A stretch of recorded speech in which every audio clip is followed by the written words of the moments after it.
Hello, hello mga kumarites. It's me again, Mami Loy.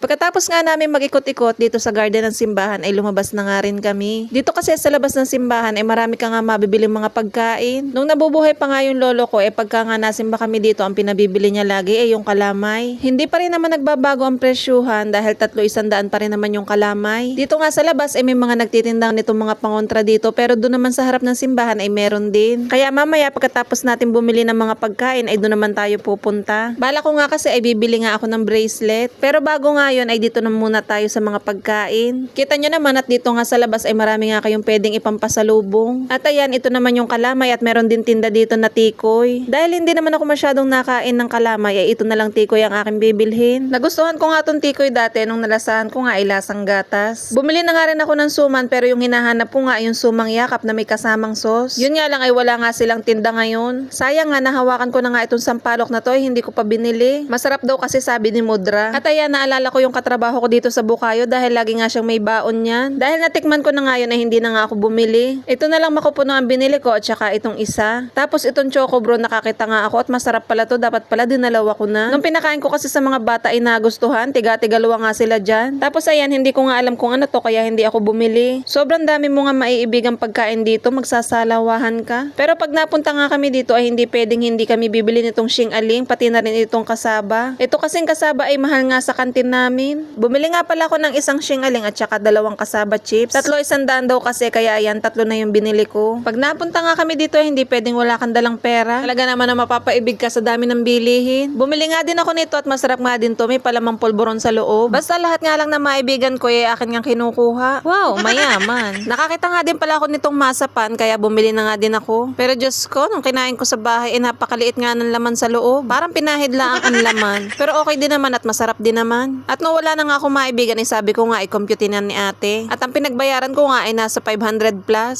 Sa isang tindahan lang naman ako namili at hindi na nga ako nag-ikot-ikot pa sa iba. Dahil halos pare-parehas lang naman ang mga tinda nila. At ayan, itong mga dadaanan nga natin ay halos pare-parehas nga lang sila ng tinda. Pero dito nga sa kasunod nagningning ang aking mga mata dito sa kasaba cake. Mukhang masarap nga pero hindi nga ako bumili niya. Meron din silang mga tindang suman, may turon, meron ding lumpia, meron din mga puto, mga kutsinta. Tapos dito naman sa gilid napakasarap nitong palabo. Pero yun nga lang nasa 60 plus naman. Kahit mukha nga masarap hindi nga tayo bumili at ang natipuhan ko nga ay yung lumpia pa rin. Ano nga bang meron sa lumpia at lagi na lang tayo nakalumpia? Tamang himas na nga lang tayo dito sa kutsinta at saka dito sa sapin-sapin. Baka naman kasi hindi na tayo makakain ng tanghalian yan. Dahil nga pagdating sa bahay ay may boodle fight pa nga tayo. At hindi nga maalis sa mata ko itong palabok dahil mukha nga masarap. Parang nga siyang palabok ng Jollibee. Maya-maya yung anak ko nga ay dumating ang sabi ko nga ay pumili na ng kanyang gusto at ang pinili nga niya ay itong turon. At itong si mama nga ay kinakain na nga yung kanyang biniling sampalok. Akala ko talaga ay nakakuha nga ako noon kaya hindi na ako bumalik doon. Ay pagtingin ko nga sa bahay ay wala pala akong nabili. Kaya naman sayang dahil nung tinikman ko nga yung kanya ay ang sarap nga at maasim-asim. At itong asawa ko nga ay sabi ko nga ay pumili na nga rin ng gusto at ang pinili nga din ay lumpia. At dito sa gilid ay meron palang tindang pansit at saka palabok. Dahil medyo mura nga yung palabok na nakalagay sa ganyan 35 pesos lang kaya ayan yung binili ko. Mamaya nga ay kakainin ko nga yan sa jeep kaya sabi ko kay kuya ibalot na nga lang. Bumili na nga din ako ng 2 lumpia para sa akin at kakainin ko mamaya sa jeep. At itong magpipinsan nga ay nandito sa tabi at tamang kain nga lang din. Dito nga din ay madami nga din tindang mga tsinelas, mga damit at kung ano-ano pa. Dahil ito nga ay bayan na nga din ng Dolores. Dahil sa gilid nga nito ay naandun nga lang din yung palengke. Kita nyo naman kung gaano nga kadami ang mga nagtitinda ng mga ganyan dito. Pero pag hindi naman mahal na araw ay kokonti nga lang sila. Dahil pagka ganyan nga mahal na araw ay talaga naman dayuhin nga rin itong Dolores Quezon. At itong aking asawa nga ay umayaw na nga sa lumpia kaya yung kanya nga ibinigay nga sa akin. Tinatanong ko nga kung bakit aayaw na ay hindi daw mainit. Mas masarap talaga sa lumpia ay yung mainit-init pa. At maya-maya nga dumating itong aking anak na may daladalang ang french fries. Hindi ko naman binigyan ng pera ay bigla na nga lang nagkaroon ng dala. Kaya sabi ko nga ay sino ang bumili ay si Tito Danber daw niya. At habang nag-aantay nga kami sa iba ay ayan tamang kain nga lang muna kami dito sa Gedli. Inalo ko nga din si Mudra at si ate nitong lumpia. Dahil nga ako ay nabubusugan na at baka mamaya ay hindi na nga tayo makakain ng tanghalian. At nakainom nga din ako dito sa aking anak ay hindi naman malamig yung kanyang juice. Ito nga ay tamang umagahan na nga rin dahil nga nung umalis kami sa bahay ay hindi nga kami mga nagsikain. At ayan, tamang chow nga lang kami dito sa french fries na daladala nitong aking anak. At nung nandito na nga kami lahat ay papunta na nga kami doon sa jeep.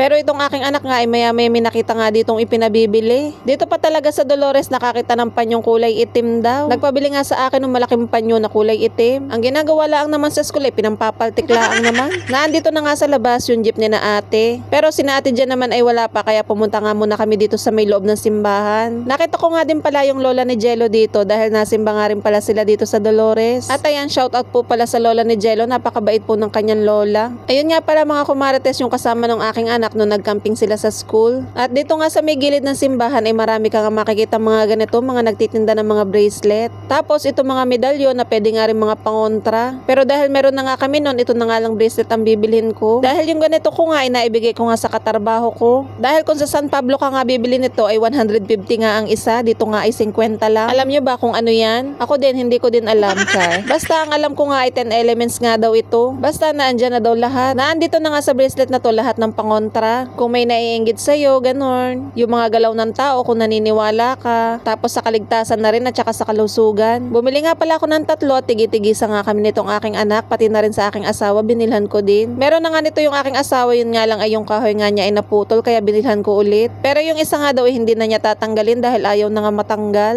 Taon-taon nga ay bibilhan ko na rin para nga mapuno ang braso, charot. Pupunuin nga natin yung kanyang kamay ng ganyan, charis. Tatanggalin nga sana namin yung isa kaso ayaw na matanggal kaya naman ayan, dodoblehin na nga lang natin. At dahil na andito na nga kami sa loob ng jeep, kakainin ko na nga itong binili kong palabok. Nung nakita nga ako ni Kuyang nakain ay humingi nga siya kaya binigay ko na nga itong palabok ko. So yun lang mga kumarates, hanggang dito na lang muna. Thank you for watching. Bye!